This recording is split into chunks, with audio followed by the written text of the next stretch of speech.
सूर्य ग्रह के बारे में यह भी कहा जाता है कि सूर्य की 2 पत्नियां थीं, एक संज्ञा जो कि विश्वकर्मा की पुत्री थी और एक पत्नी थी छाया।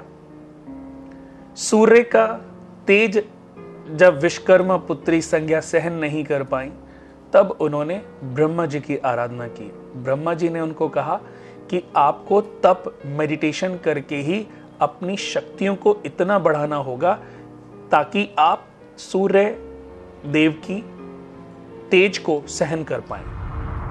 अगर आपके अंदर वो तेज नहीं होगा तो आप धीरे धीरे झुलसती जाएंगी। तब उन्होंने घोड़ी का रूप धारण किया और हिमालय पर्वत पर वर्षों तप किया। जाने से पहले वो अपनी छाया, अपना प्रतिबिंब सूर्य देव के अपने महल में छोड़ गई। छाया से शनि का जन्म हुआ, छाया से भी कुछ संतानें उत्पन्न हुई, लेकिन संज्ञा से वैवस्त्र मनु का जन्म हुआ। 10 पुत्र हैं सूर्य भगवान के। हम बात करते हैं जो अश्विनी कुमार हैं, यम, ये सब सूर्य पुत्र ही हैं। यमुना भी इन्हीं की बेटी है। हम सूर्य के बारे में जब बात करते हैं, अगर हम अपने देश काल देशांतर की बात करें तो हमारे देश के जो राष्ट्रपति हैं वो सूर्य से देखे जाते हैं। हमारे स्टेट के जो गवर्नर हैं वो सूर्य से देखे जाते हैं, मुख्यमंत्री सूर्य से देखे जाते हैं। उसके बाद जो हमारी डिस्ट्रिक्ट है उसके जो डीएम हैं वो सूर्य से देखे जाते हैं। कहते हैं ना कि अगर आपकी कुंडली में सूर्य की पोजीशन बहुत अच्छी है तो आप आईएएस बन सकते हैं। शनि आईएफएस बनाता है, मरकरी आईआरएस बनाता है और मंगल आईपीएस बनाता है। तो सूर्य का रोल हमारी जन्म कुंडली में बहुत ही महत्वपूर्ण है। आगे के अपने प्रोग्राम्स में मैं आपको यह भी बताऊंगा कि सूर्य हमारी जन्म कुंडली के किस किस भाव में शुभ फल देता है और किस भाव में वो अशुभ फल देता है। हर घर के लिए हर ग्रह अच्छा नहीं है, उसी तरह हर ग्रह हर भाव के लिए बुरा भी नहीं है। अच्छा और बुरा ये ग्रह कभी डिसाइड नहीं करते, अच्छा और बुरा हमारे कर्म डिसाइड करते हैं।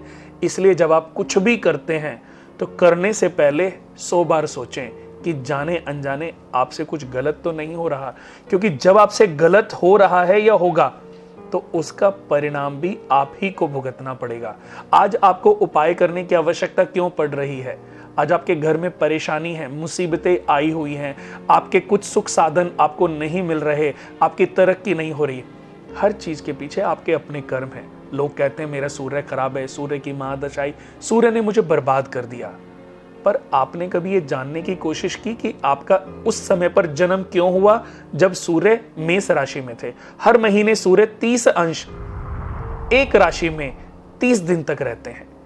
उसी समय पर आपका जन्म क्यों हुआ? 1 महीने पहले हो सकता था, 2 महीने बाद हो सकता था, पर जन्म मनुष्य को उसके प्रारब्धों से मिलता है और ये प्रारब्ध पुण्यों से प्राप्त होते हैं और पुण्य इंसान के अपने कर्मों से, और कर्म व्यक्ति को खुद चयन करने पड़ते हैं कि उसके लिए सही क्या है और उसके लिए गलत क्या है।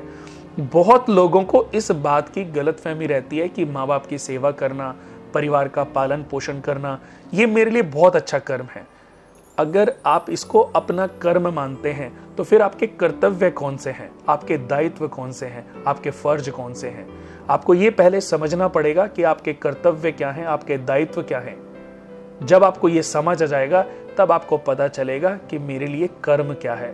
कर्म वो जिससे आपका कोई रिश्ता भी ना हो और आप उसके लिए बहुत कुछ अच्छा कर जाएं, उसके लिए बहुत कुछ अच्छा साधन उत्पन्न कर दें, उसके लिए हमेशा आप अच्छा सोच विचार करते रहें, तो आपके कर्माज में कुछ ना कुछ काउंट हो सकता है। इस पर जरूर विचार कीजिएगा।